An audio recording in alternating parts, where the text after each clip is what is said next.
Hey, thanks for tuning in, guys. We are speaking with Kat Abughazaleh, running for U.S. Congress in Illinois' ninth Congressional District. Am I correct Correct. on that? Excited to have you here, Kat. You've been running a phenomenal campaign, and I'm glad you're here to talk about it.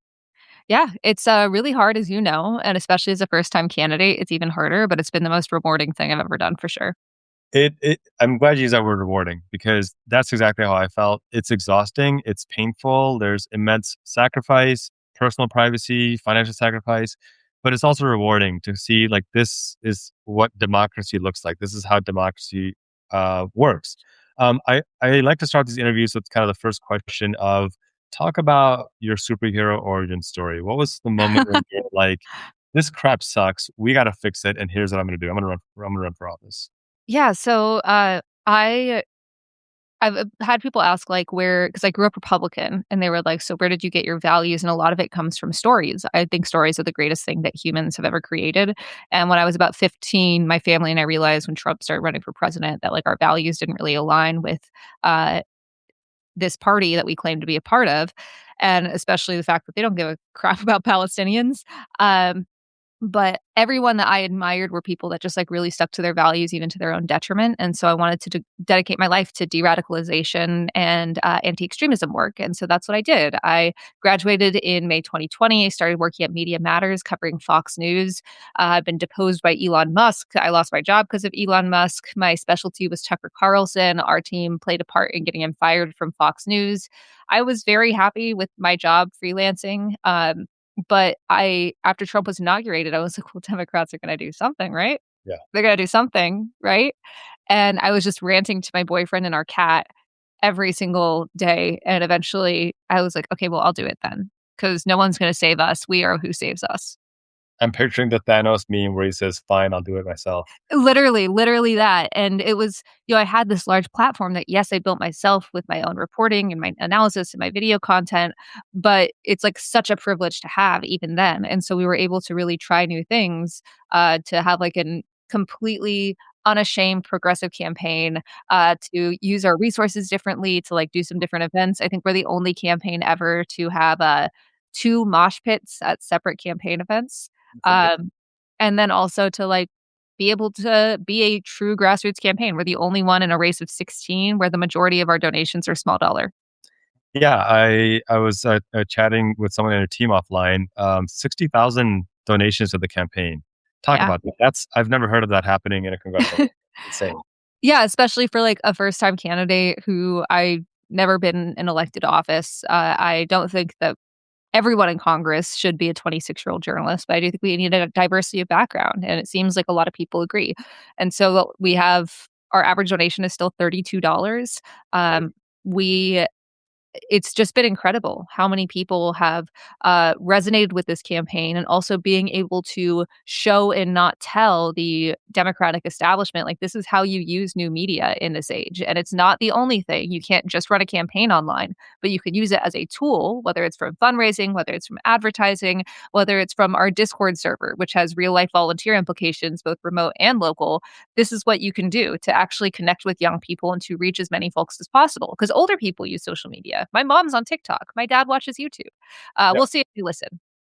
I'm going to ask you about viability in a second, but I want to step back for a moment. For those just tuning in, we're speaking with Kat Abughazaleh, running for U.S. Congress in Illinois' ninth Congressional District.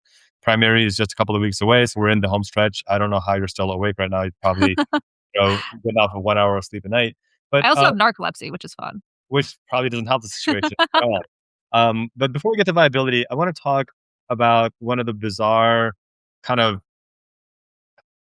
accusations, I guess is the best word I can make, which is not true from everything I've seen. And even if it was true, who cares? But this idea that you're an influencer who just decided one day I'm going to use my influencing abilities, right? Yeah, that head bob. But you've answered this that look, there's nothing wrong with being an influencer, but I'm a goddamn journalist. Like, can you talk a bit more about this? Like, where did this start from, and why does this persist at all? I think a lot of it just comes from sexism. I'm a young woman, and just like in any field, especially ones that are public facing, that young women dominate first or are able to use for their own independence first.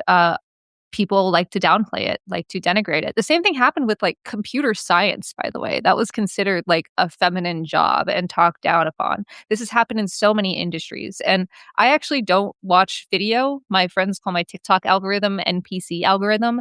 I will look up a transcript on a YouTube video because I prefer reading rather than watching. But most people don't. Most people get their information through video. And so I realized that in late 2022, early 2023. And so I had a lot of experience as a video editor. And I said, okay, I like communicating. I want to talk how I would want someone to talk to me. Let me try to educate people on why their batshit uncle thinks that, won't board a flight if the pilot is a Black woman. And like where this comes from 4chan to Fox News to the House floor to his ears. And they really resonated with people. People liked that style of communication. And just because it is a new style of communication doesn't mean it's worth any less. I always encourage people to watch my hour-long video explainer on the history of white Christian nationalism and its ties to Project 2025, which I did with People for the American Way. I've actually never taken a sponsorship in my life, which proud to say so. But it's truly like people, and I don't want to be associated with Ezra Klein, but people don't say this about Ezra Klein, you No. know? Yeah. They really don't. I mean, I think that nuance is important. And I think it's also a combination of the fact that while corporate media has basically collapsed and trust in corporate media has collapsed and local journalism has become anemic just because there's no funding for it, we want new forms of media, but people don't realize what the new forms of media look like. And so the easy solution is, oh, well, she's just an influencer. And it's like, well, no, she's a journalist and she's creating original content and doing investigative work that is actually combating fascism. It's okay to enjoy the journalism that you watch. It doesn't, there's a difference between the entertainment, pseudo journalism that Fox News has and actually interesting, engaging content that you're putting out there. So I wanted to address that because that's one question that I've received, and I figured there's no better way to address it than just to ask you directly on our platform. I Let's also want to plug real quick yeah, as someone that cares a lot about misinformation and disinformation and has like all of this work has been with reputable newsrooms. Some of the best newsrooms that you can find right now are nonprofit ones. So I worked for Media Matters, Mother Jones, People for the American Way. If you are looking for good sources, I highly recommend starting with nonprofit newsrooms like ProPublica and then finding sources that you trust and then looking at who they trust, who they follow, who they platform. I very much believe in heaven, and I think there's a special place in heaven for everyone at ProPublica. Like, I love that outlook. Absolutely, absolutely. They're fantastic.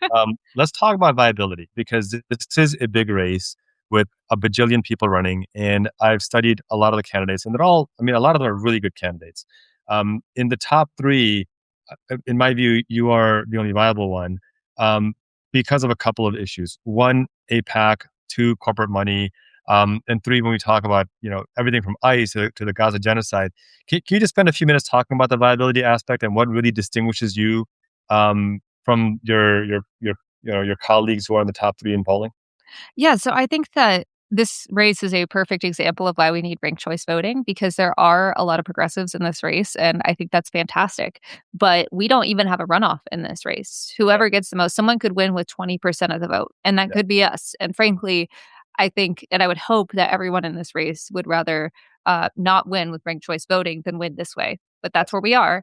And right now, based on, and once again, unfortunate, this is how campaigns work right now. And I want to work to change that. But based on fundraising, based on polling, and based on just how these campaigns have shaken out, there are three viable candidates myself, Daniel Biss, and Laura Fine.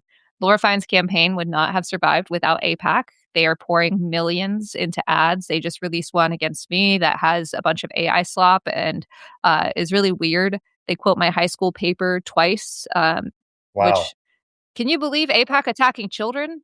They're What? quoting your high school paper. So somehow 15-year-old Kat is now Hey, responsible. hey, 16, 16. 16. Sorry. That's A full insane. grown woman. That's according to the people in the Epstein files. That's like full grown. 16. That's insane. Yeah, it's crazy. It's and Horrifying. because I was like, oh well, I'm questioning the Republican Party, but I don't want to completely betray it. So maybe Marco Rubio is the answer, which as many things 16-year-olds say is idiotic.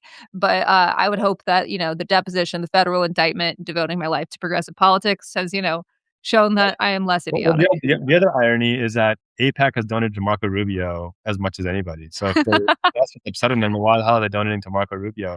The other thing that bothers me is the AI slop, like the fact that Yes. they're just being cheap about this, and probably AI is ultimately generated off of actual artists' content. So they're not only being kind of creepy by attacking a child, but they're also being deceptive by using AI. I didn't realize that either. Yeah, without any disclaimer, and, like, we made our own attack ad against ourselves, and we didn't use any AI, so we offered to AIPAC, "You can air this for free." Um, The but, self was ingenious. but Laura Pine is the AIPAC candidate, and Daniel Biss is, not, but AIPAC has been railing against him because he said we should condition some aid to Israel. It's very much like a New Jersey 11 situation. But that's not an endorsement of his foreign policy. It is a fact of just how far to the right AIPAC has gone. Right. Um, I mean, out of those three candidates, I am the only one that has never met with or submitted a position paper to AIPAC. I'm the only one that doesn't support federal anti-BDS legislation. I'm the only one that thinks we should have a full arms embargo. And yes, that includes defensive weapons because that's leverage. We aren't just trying to offset the cost to weapons. And this would apply to any ally, by the way. This would apply to any country we're giving military aid to, whether it's Israel or Mexico. But for some reason, this is a carve out for both of those candidates. And frankly, AIPAC is glad that there are so many people in this race. They actually, in a red box on Laura Fine's website, were comparing her and one of the progressive candidates in this race without their consent because they want to try to split that vote. And it's disappointing, but that's where we're at. We're speaking with Kat Abughazaleh running for U.S. Congress in Illinois' 9th Congressional District on domestic policies. I mean, your stance on foreign policy is pretty clear: end the genocide, end these never-ending wars, stop this war in Iran, which is illegal, and just all the justifications are horrifying. Domestically, let's talk. You're elected, you're in office, you're sworn in. The vote for Speaker of the House comes up. Are you voting yes on Hakeem Jeffries? No. I have said that if I vote for a Speaker of the House, they have to, in this moment, it could be totally different in a year because things change every 30 seconds, but they need to support the Block the Bombs Act. They need to support banning stock trading while forcing individual members to sell their individual stocks and pressure the Democratic Party to do the same. And they need to support abolishing and prosecuting ICE. I would also say right now, not giving any funding to this illegal and immoral war in Iran. If Hakeem Jeffries sorry. If Hakeem Jeffries wants to just, change all of his priorities, then maybe I give him a shot because I do believe people can change. Yes. But these are things I'm gonna say very publicly, and unless I have, that promise, then I won't vote for you, and I highly doubt that that promise will be made. The Democratic Party went from being a party of working class folks to now it's being labeled as a party of elitists. And when we look at history, we kind of see a shift over, the Clinton era to the Obama era to the Biden era, where it became more and more kind of entrenched in corporate money and corporate PAC money. Citizens United made that even worse, where they kind of said, well, we got to fight fire with fire, so let's just buy in. Can you pinpoint, or in your view, is there a moment where you were like, this is where the Democratic Party jumped the shark, and this is where we need massive reform to get it back to being a party of working class people? This is such a good question, especially considering I wasn't a Democrat till 2016. Um, but I mean, I think a big part of it is honestly in the Biden administration, the continual willingness to uh, either undermine or fully block legislation just in the name of compromise, in the name of bipartisanship, without turning the screws on Joe Manchin and Kristen Sinema. Like, we don't have the John Lewis Voting Rights Act passed. And that was because we were like, well, we need unity here. We don't need unity if it undermines our basic rights because the vast majority of people don't want that. The vast majority of people don't want ICE. They, for the first time in its existence, support abolishing ICE. But I feel like if this was, 2022, we'd be hearing the argument, well, if everything had happened and we still have that same administration, we know it's bad, but obviously we need to reform it. And we don't want to completely abandon what the Republican Party wants when the vast majority of people want to abolish ICE. That is not compromise. Compromise is not getting your hand cut off and being grateful they left you your pinky. Yeah. No, well said. Let's spend some more time on ICE right now. We're seeing this massive purchasing by the federal government to basically build these concentration camps. Um, if you're in power, what do you, or actually, let me step back. What do you want to see the Democratic Party leadership do right now to counter this and to recognize the urgency of the moment? Completely block everything. The fact that we're arguing about reforming ICE, body cameras aren't going to help.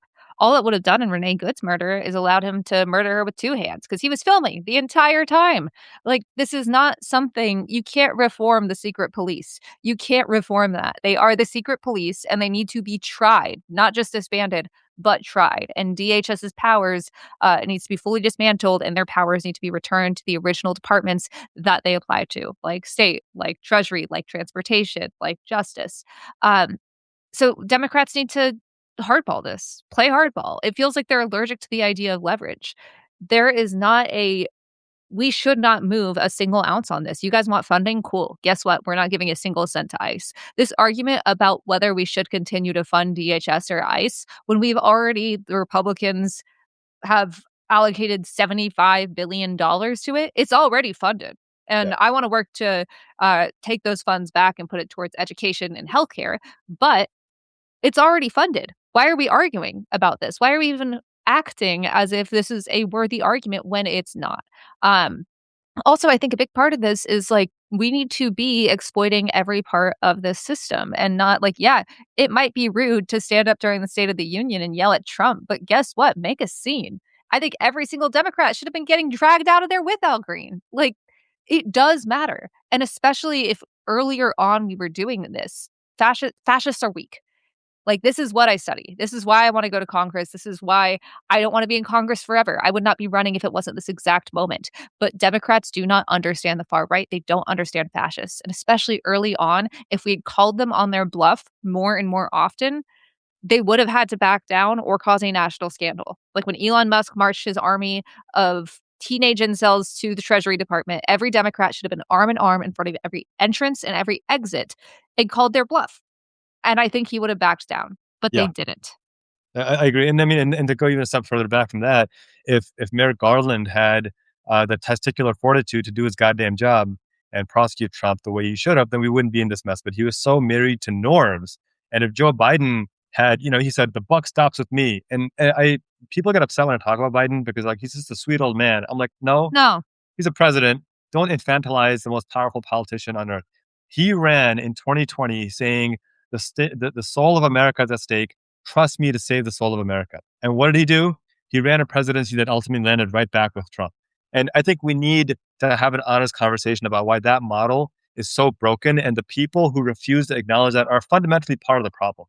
It's Yeah. okay to acknowledge that Joe Biden messed up big time. It's okay. In fact, it's smart to acknowledge that because that's how we move forward. And I want to make another point about returning the power back to where it originally was. A lot of folks don't realize that immigration enforcement was not a DHS issue. It was a Department of Labor matter Yeah. because we need immigrants to maintain our economy. Even undocumented immigrants contribute more than $100 billion a year in taxes. And so, anyway, quick rant. I wanted to get that out. Co-sign that. Please. What does the first one or two major priorities look like for you? You're in Congress, you're sworn in. What are the first couple of bills that you're focused on getting passed? Well, first off, it's not a bill, but we have funds to do this no matter the president. I want to make constituent services as accessible as they can be because as Trump eliminates our material needs, it'll be really important that we are trying to fill in the gaps, anyone with power, platform, or privilege. So, like right now in our campaign, we actually use our resources to help folks right now. All of our events are accessible no matter your income. Many of them double as ways to serve the community. Our campaign office doubles as a mutual aid hub. And we would want the same to apply to, our government offices as well, that people can come in and get what they need and working in partnership with direct action and mutual aid organizations on the ground. So when you contact constituent services, the answer isn't just call the city or call the state, which isn't their fault, but we can give direct help that the government might not be able to in this moment. But I also want to institute a chat feature, which feels like should be in every congressional office in the year 2026, being able to submit a virtual ticket. I want to be the first office in the country to do that because I think it can make constituent services way more accessible. I also want to spearhead AI regulation. There are currently zero federal regulations for AI, and I do think this is somewhere we can get bipartisan support on. I mean, in Trump's big BS bill, that was the one thing that even Republicans, when he said we couldn't regulate AI at the state level for 10 years, even Republicans were like, Jesus Christ, that's crazy. So when it comes to regulating AI, that means get AI out of schools, creating legislation that forces these companies to find a way to have their data centers work without using our drinking water. And it has to be on their dime, and they have to institute these changes on their dime, passing the No Fakes Act and protecting people's work. So AI isn't just a plagiarism machine. Also having consequences for using someone's likeness without their permission. And then applying the make polluters pay movement to AI as well and data centers. Also, when your phone asks if you accept cookies when like you open Safari, I want to create legislation that forces companies to ask users to opt in to their data being used to train large language models. This would put control right back in users' hands, and I think that's really essential. Also, reversing Trump's tariffs and ensuring that people are refunded for the money that has been stolen from us. But also ensuring that in this legislation, we are not allowing companies that have essentially shorted the market to say that these tariffs would be deemed unconstitutional to get paid out Yeah, because these tariffs got like it's just making the rich richer. It's absolutely ridiculous. it's well Uh, tested. Additionally, three other like smaller things that we're not going to get a ton of progressive legislation through with this Supreme Court and this president. But three things that I do want to try to push through in the next 2 years. Get us on standard time all the time. Why are we on winter time? This sucks. No one likes it. Think of how popular that would be. Sure. Banning declawing and debarking unless deemed medically necessary by the veterinarian at the federal level. Uh, Pretty popular. Seems like something that could be pushed through. And then finally, I know there's tons of lobbying on this front, but I personally hate TurboTax. We have to, because of lobbying, we're like the only country in the world that does this. The government knows how much we owe, but we have to pay money to a company so that way we can give the government more money. It's BS. Everyone hates it. Let's get rid of it.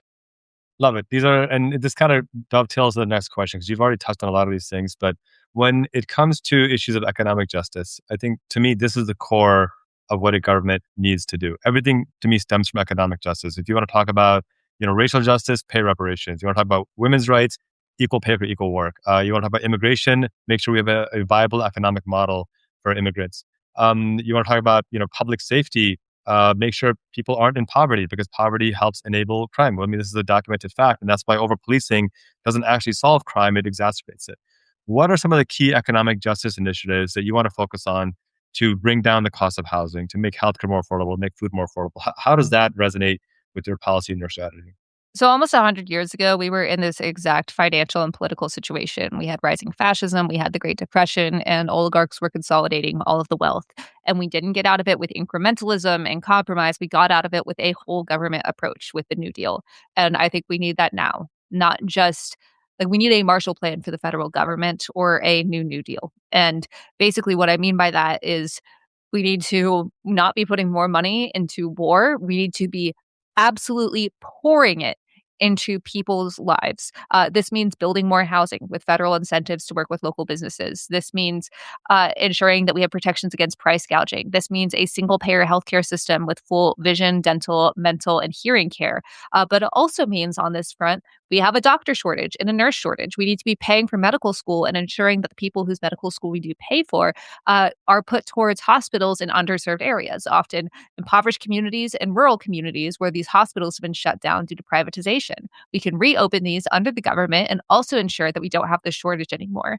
It means addressing the intersectionality of all of these issues. Like we can't talk about infrastructure and nationwide public transit without talking about climate. We can't talk about affordability without talking about how renewables cost less, or education without removing the lead pipes in Chicago schools. So we need to involve climate, groceries, affordability, healthcare. All of these things are absolutely related, and we have the money to do it. But we are in the wealthiest country in the world. We need to tax billionaires out of existence. We need to institute a cost of living exemption for anyone making under $10 million a year. So that way this isn't like means tested. That way you aren't $100 short of meeting a benchmark. If you make under $10 million a year, every single part of your income under the federal cost of living, which should also be increased, wouldn't be taxed at all, as well as a federal minimum wage of $25 an hour. That's what we pay on our campaign because we believe in standing by your values. And Right. my personal favorite policy on this is I think that we should start universal basic income programs with stay at home parents.